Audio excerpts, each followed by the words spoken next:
Hello, hope you're good. Just really quickly, no intro, just thoughts from my brain.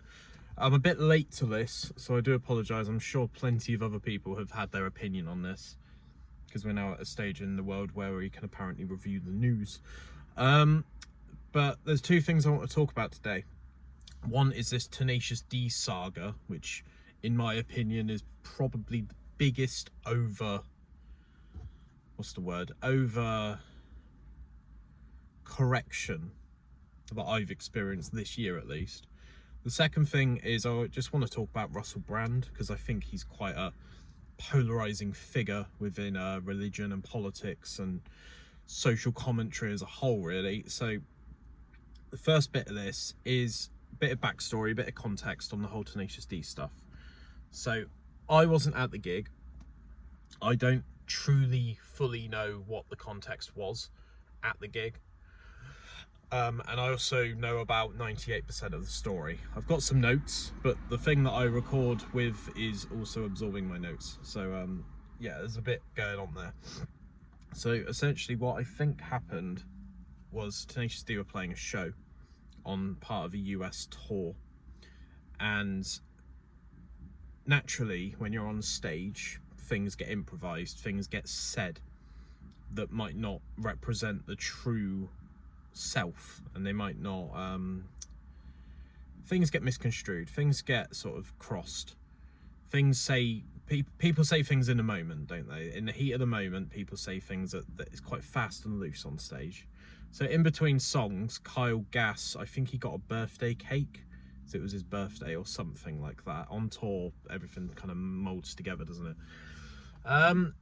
And I think Kyle Gass, who has been the co-founder of Tenacious D this entire time with Jack Black, he said something like, I need to make a birthday wish next time someone tries to assassinate Trump, then they don't miss. Which is obviously a very hot button topic at the moment. There's a lot of people currently wearing things around their ear, because that's where Donald Trump got shot after his assassination attempt. But something that I've learned about, this is a really strange parallel, but I think it kind of works. Something that I learned about when I was dealing with a lot of my anxiety through CBT and stuff was there's a thing called catastrophizing, which is, say I draw a picture of something and it's rubbish. I say to myself, and I also say it out loud, I say, oh, I'm never drawing anything ever again. Which is a bit kind of like throwing out the baby with the bathwater. Like, there's no need to react in such a crazy way. You just kind of crunch up the bit of paper that you drew on and you draw again, you know, you start again, you retry. What has happened as a result of that fast and loose one-liner from Kyle Gass is, from what I can tell, Jack Black isn't part of Tenacious D anymore, or at least they're on hiatus indefinitely. And it's just like, you are one of the biggest comedy bands ever, and in my opinion, if you can't say what you want to say on stage, what's the point? Like, the stage should be a sacred place for comedians, musicians, actors, people that might say things that are controversial, and this just feels like a complete 180. Like, the stage has to be scripted, which is just, you know, the whole point of entertainment and the whole point of arts in general is we can kind of preach to people and say things that we are actually thinking but we don't think we should say in public.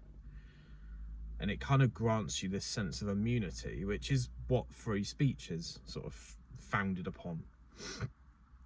So Kyle has also put out lots of, like, you know, statements saying, I'm really sorry for what I said. I need to think about what I say more. And, you know, I'm not disagreeing with that, but this just feels like such a crazy stretch of, like, you know, I imagine if they were headlining Tenacious D playing a festival, they were probably up on stage for an hour and a half. This 6-second soundbite that people seem to love has completely engulfed everything else. But also, this is the band that created Cock Push-Ups and released a song which charted called Fuck Her Gently. So it's like, where's the line? Like, I just don't get it. I'm so confused by this. Like, the problem is nowadays, this makes me sound so old, I'm really sorry, is everyone piles on to negative, and everyone kind of realizes now that people have leverage and people have more influence than they've ever had. So if Tenacious D say something edgy on stage, then 400 Twitter accounts can @ Tenacious D, and it creates like a chink in their armor, and then that armor then gets exploded and exploited. And it's just like, I think they should have doubled down and said, yeah, we said what we said because we don't like Donald Trump. You know, I'm not advocating for people dying as an individual, but like, fuck me, like, I take the piss out of politicians all the time. You know, some of me and my mates meet up and we're like, oh, what's Rishi Sunak decided that the UK need to stop doing now? Like, I don't know. I don't know enough about politics to really like get in on the sort of the nitty gritty of everything. That's why I get people like Van Man Talks and Angry Bootneck on the podcast. But it's just like, it's such a sort of majority wins kind of situation where, rather than Tenacious D doubling down and saying, you know, we don't really care, they've kind of gone the other way and said, we're really, really, really sorry. And it kind of leads in and bleeds into cancel culture, and it I don't know, just all a bit mad. So let me know what you think of that below. Hopefully Tenacious D come back. I don't think they've played the UK in a while. I might be wrong, but yeah, I don't know. Very turbulent time for artists and music. Second thing I want to talk about, which I'll try and wrap up in sort of 2-3 minutes, is my opinion on Russell Brand. So I first heard / saw Russell Brand when he was doing a show called Big, oh my god, get some goat energy down, mate. He first did a show on channel 4+1, I think it was, or E4, called Big Brother's Big Mouth, and he was the host of that show. And he seemed very sort of jolly and jaunty and cheeky and edgy, and that seemed to kind of play into his character. You kind of fast forward 15 years and he's been through one hell of a public transformation.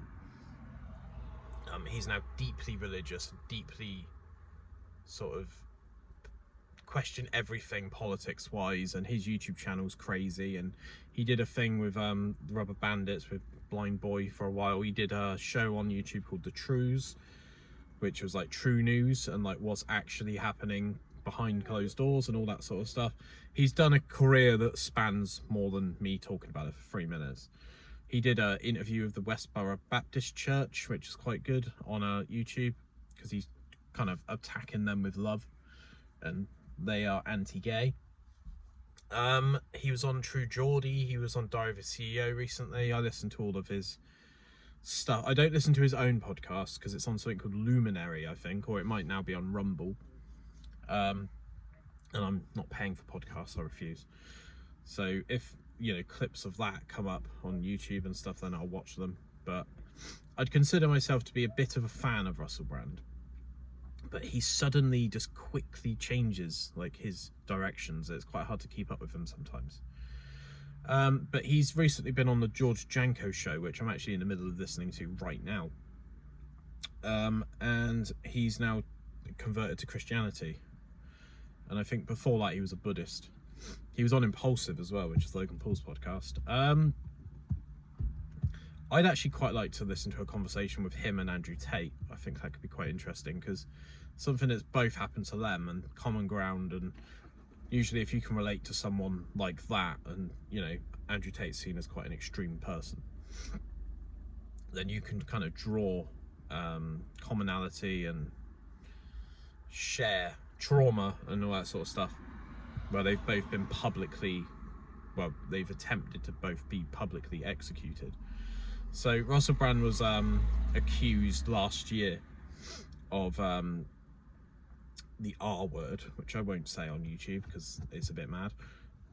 He was accused of lots of sex acts and lots of sorry, this is a bit darker than usual, but this is my opinion. There was a Dispatches documentary, I think, on the BBC, and since then nothing has happened.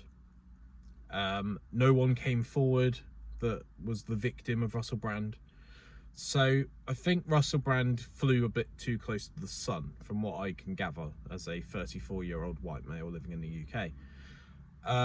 But it was all hollow threats and empty threats, and I don't know, it just all felt a bit sort of fabricated and bullshit. So now he's back, and I don't know where he is in the world at the moment, but when he was doing this George Janko podcast, I think he's in like a really large religious building, because George likes to talk about Christianity and stuff, so that's probably the reason that they connected with each other. I've been listening to the podcast in my car rather than watching it on YouTube, so I'm not actually sure where they are. But it's quite funny how quickly people clue things up now, isn't it? Where if someone suddenly gets accused of doing something and no evidence is brought to light, then it's quite clear that the media just want to shut that person up. So yeah, I think we've figured that out now, really. But it is quite funny how the masses seem to sort of stick with the media and the outlets and the journalisms. And yeah, I do genuinely think Russell Brand's probably quite a nice person to meet in real life, but I don't know, feels like he's got a bit off the rails. But at the same time, maybe that's where he's always been, as a sort of ex-drug addict and someone that's always been very outspoken, kind of, what's the word? Not chivalrous. A bombastic, kind of flamboyant individual. But let me know what your thoughts on Russell Brand below. No reason really I brought him up, other than just needed to do thing on him really for the last couple of months, and something else has always kind of taken that priority in terms of me talking about it. But yeah, all is well. Tomorrow marks potentially the last podcast I do this year, because I'm feeling a little bit overwhelmed with everything at the moment. There's a lot of things going on behind the scenes, lots of conflicting priorities with other people. No one seems to really have the availability to do any editing for me, so that's kind of ground everything to a halt. Yeah, stuff will go out when it goes out on the channel.